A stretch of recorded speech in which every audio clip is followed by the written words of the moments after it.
سلام. سلام عشقم.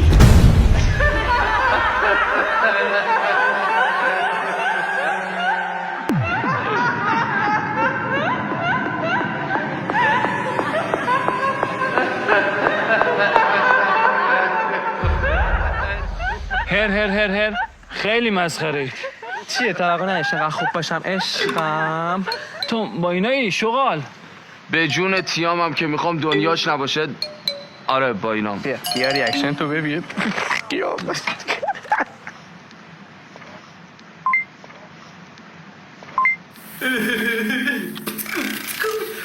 این چیه؟ اینا شخصیه بده من. خب شما که حکم رو اجرا نمی کنید بی خود میکنید میشینید بازی کنید. جمع کنید بابا. ولی باور کودنی اصلا ما در کردیم بابا ناراحت نشو زنگ زدم تو راه دارم نخواستیم بابا دیگه بیادم بگو نیاد اصلا. شما فکر کردی من لنگ سلام.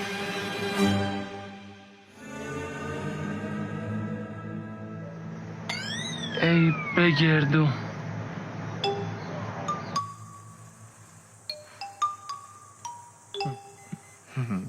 راحت پیدا کردید اینجا رو؟ بله.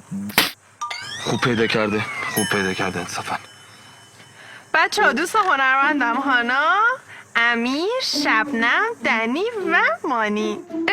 آقا مانی شمایی؟ تیام جون خیلی تعریفتون رو کردن. خیلی خوشحالم که میبینمتون. خواهش میکنم. من اصلا فکر نمیکردم تیام جان دوستایی همچین هنرمند و خوب داشت. ماشاءالله.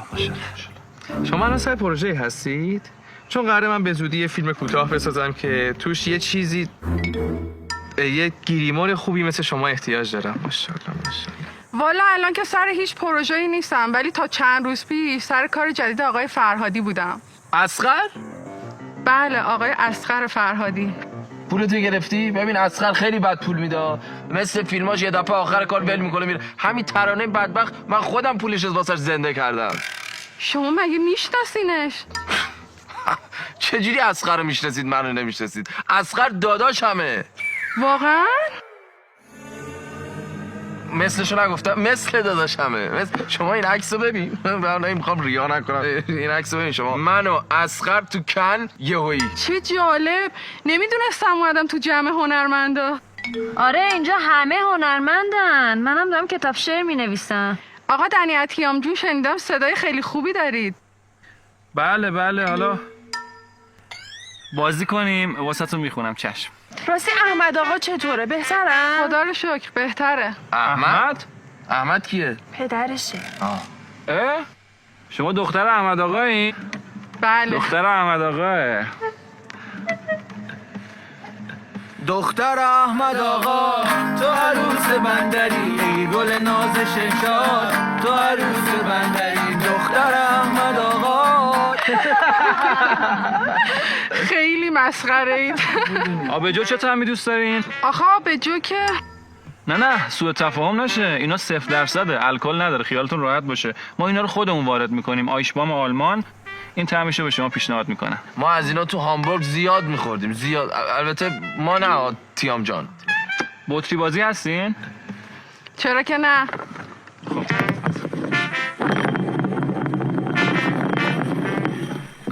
آخ بگردم. حالا امیر جان از همون قاب اولی که من تو رو دیدم گفتم قبلا یه جا دیده بودمت. کجا؟ اون سمت باغو میبینی اون بیله. بلند شو برو اون بیله رو بردار. اون قسمت باغچه رو قشنگ بیل بزن. پاشو ماشاءالله پاشو. بابا اذیتش نکنی. حکمه دیگه. بازی همینه دیگه. به نظرم یکم حکما رو هیجانی تر کنید. جذابیتش کمه.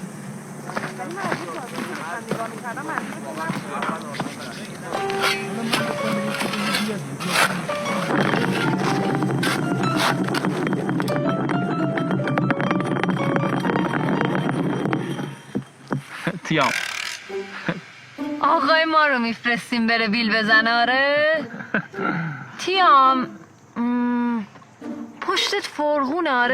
آره پاشو برو تو اون فرغونه بشین. گوشی تو بده ازت عکس بگیرم. باید همین الان پستش کنی تو اینستاگرامت. زیرش هم بنویسی یه روز کاری سخت. بابا مانی اون حکم کرد چه ربطی به من داره؟ باشه دیگه باشه بازیه باشه دیگه بچه‌ها، بعد اجرا شه.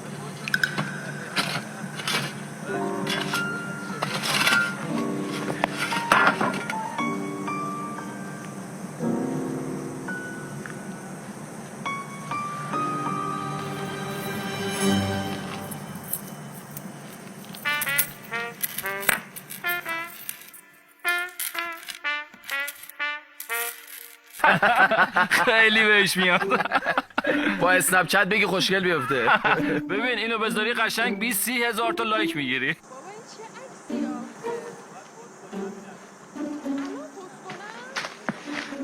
شبنم جان یه دقیقه میای عزیزم. بچه کامنت بذارید. دسته نباشی. بوس محمد. عزیزم همشونو بلاک کن نتونن کامنت بذارن. چی شده؟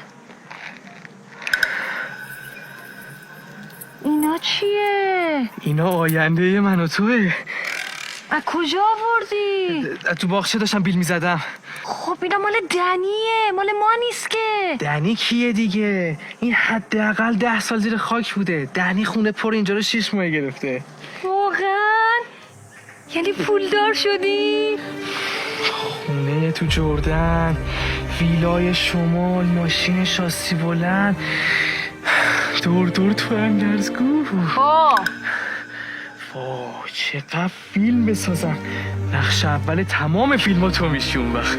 مسافرت ها رو بگو. میریم مالدیو، کلبه روی آب، چقدر رومانتیک. میریم تایلند. وای تایلند طبیعتاش خیلی خوشگله. من همه عکساشو دیدم. تو عکساشو دیدی؟ من فیلماشو دیدم. آخ چه طبیعتی داره. آدم دلش میخواد اونجا بره تو طبیعتش دیگه بر نگرده، همونجا جون بده. اصلا خواب هر شبم اونجا برم بین این درختای قد بلند خوب پر میوه. آی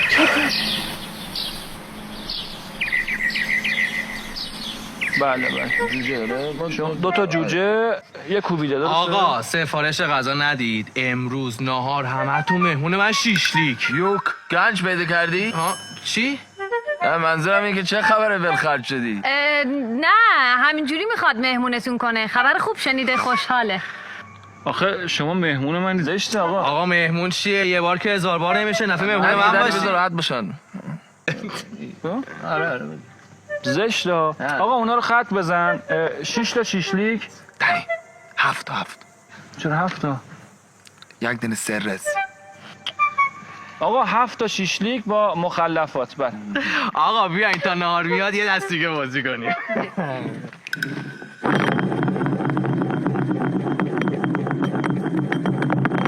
زنگ زدم به صاحبکارم گفتم مرخصی میخوام. گفت نمیدم. گفتم گوره بابات، هم خودتو میخرم هم شرکتتو.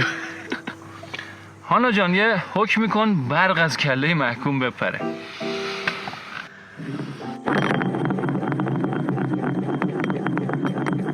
زنگ زدم به صاحبخونه گفتم اگه یه ماه اجاره خونم عقب بیفته چیکار کنم؟ گفت تخلیه کن. گفتم خونه تو میخرم میکنم انباری خانومم. امیر ببین هر حکمی دلت میخواد بگو اجرا میکنم. اصلا هم شرایط واسم مهم نیست. آره باشه.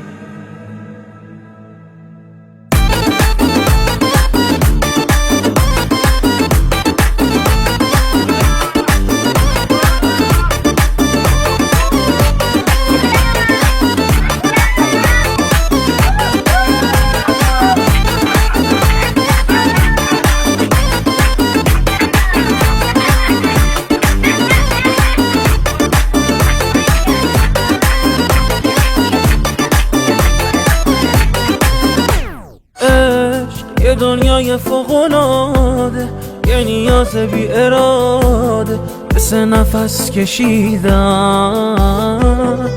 من یادم که تو خداشی، نمیتونی نباشی، مثل نفس کشیدن.